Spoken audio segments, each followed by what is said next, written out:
Hello everyone, you're watching CNN News 18 and I'm Maria Shakil this Saturday. The polling for the vice presidential elections is over, and in perhaps another 30 minutes, the announcement is likely to be made by the Secretary General of the Lok Sabha, who is also the returning officer of these polls. NDA nominee and former Bengal Governor Jasdeep Dhankhar is expected to win with a huge margin, perhaps even bettering the tally of his predecessor and the current vice president, that is Venkaiah Naidu. He could win over 550 votes in the electoral college of 788.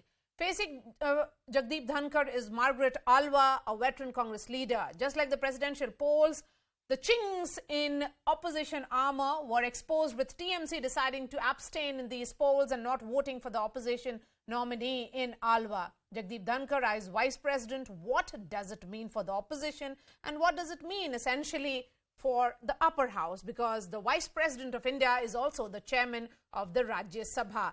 Let me bring in my guests at this hour as we wait for that big announcement of the next vice president. Shehzad Poonawalla, spokesperson of the BJP, Riju Dutta representing the TMC, Mahima Singh representing the Congress, and Professor Sanjay Kumar is a senior analyst. Professor Sanjay Kumar, I'm going to begin with you. As the presidential elections, which was high on symbolism, as far as the VP is concerned, what does it actually mean? Because vice president, his primary responsibility is the chairman of the Rajya Sabha. And do you think that's where the skills of Jasdeep Dhankhar as a lawyer will come at play? Maria, I think when BJP decided to select the candidate for the vice president, that was in the top of the mind, that vice president is also the chairperson of the Rajya Sabha, and it is a tough task, or it is a challenging task. We all know that BJP, though BJP has majority both in the Rajya Sabha and the Lok Sabha, but compared to Lok Sabha, in Rajya Sabha, they don't have similar kind of a majority. So whatever challenges BJP faces from the opposition party, it is within the Rajya Sabha. So I think BJP wanted to have a person as the vice president, as the chairman of the Rajya Sabha, who can handle the proceedings of Rajya Sabha well. And the way Jasdeep Dhankhar has handled the post of the governorship in West Bengal, I think that has been the prime concern, prime reason why they decided to go with Jasdeep Dhankhar. And I'm sure BJP is hoping a lot from Jasdeep Dhankhar as chairman of the Rajya Sabha, because, as I said earlier, that is the place where BJP is. If at all there is some challenge to BJP, it is only in the Rajya Sabha debates. And is that reminding of his days as the governor, it is the TMC which was perhaps the most disturbed. And Mamata Banerjee, I can see the Congress representative also joining me. Thank you so much and welcome. Riju Dutta, the mystery as to why Mamata Banerjee supported Jasdeep Dhankhar is still not solved. Many talk about some kind of backroom understanding, but more than that, how do we forget that for all these years that he was the governor of Bengal, he was directly taking on the chief minister, highlighting flaws in our policies, talking about the law and order issues, talking about post-poll violence. He was, constantly at loggerheads. Maria, first of all, I want to stress it very clearly with the sharpest words that we do not support the NDA candidate. We are ideologically poles apart, but it is a fight of ideologies. It's not a fight about personalities.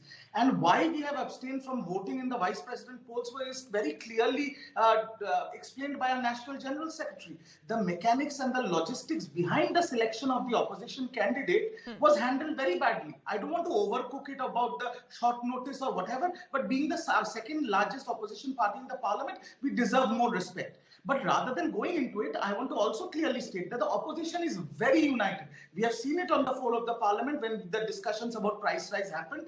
25 MPs got suspended, then there was a dharna, and then there was the discussion. So the opposition is united. But again, lastly, I want to say we have the greatest respect for Ms. Alva and her legacy. And Mr. Jasdeep Dhankhar, again, it's not a fight about personalities. If and when he becomes the vice president of India, and if he attains the chair of the vice president, the chairman of the Rajya Sabha on 12th of August, I guess, Trinamool will welcome him with a welcoming speech. At the end of the day, I'm sure he's going to perform and hopefully he's going to perform for the welfare of the country and its people. Okay, So it's a battle of ideologies, it's not a battle of personalities. Okay, you're certainly hopeful. But Mahima, what did it really do to the opposition unity, if I may say? The fact is that the index of opposition unity is at an all-time low. For all the protests that the Congress may be doing, you found little support from either the Aam Aadmi Party or the Trinamool Congress. I would start by quoting Mrs. Margaret Alva. I know the counting is about to begin or has already begun. It's 6 already. Yes. It's so I would begin by quoting something wonderful that Mrs. Alva had tweeted. I think yesterday or day before yesterday. She tweeted these golden words: MPs fight great electoral battles to gain entry to the temple of democracy, our parliament. Each of them is a hero, worthy of our respect.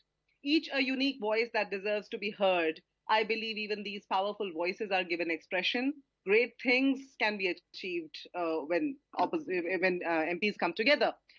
So, Maria, with these words, what I'm trying to convey here is that we have fought a battle of integrity with integrity. We have fought this battle at times. So you are saying that in this battle of integrity, as per your words, the Trinamool Congress doesn't really believe in that principle of integrity, and hence they did not join you. Is that? I was coming to that because you questioned me by. Shehzad Poonawala has joined me in the studio. Shehzad, thank you and welcome to the show. Yes. Because you questioned me by asking that the opposition, unity of opposition is at all times low, which, I would say that democracy is at an all-time low today in this current regime, and which is what we are all trying to fight in our own ways. What Mr. Dhankhar has been done, he's been rewarded for antagonizing Mamata Banerjee consistently there. So whatever Miss Banerjee's, reasons may be, her party's reasons may be, they've done that, although we all know that one may influence, try to influence their MPs. However, it is an independent call that every MP has to take, and which is what Miss Margaret Alva actually invoked in every member of parliament when she tweeted what she did. Throughout her campaign, we've been trying to fight against this appeal to the conscience which happened in case of presidential elections actually saw 17 MPs cross-voting for the first tribal woman president in Draupadi Murmu.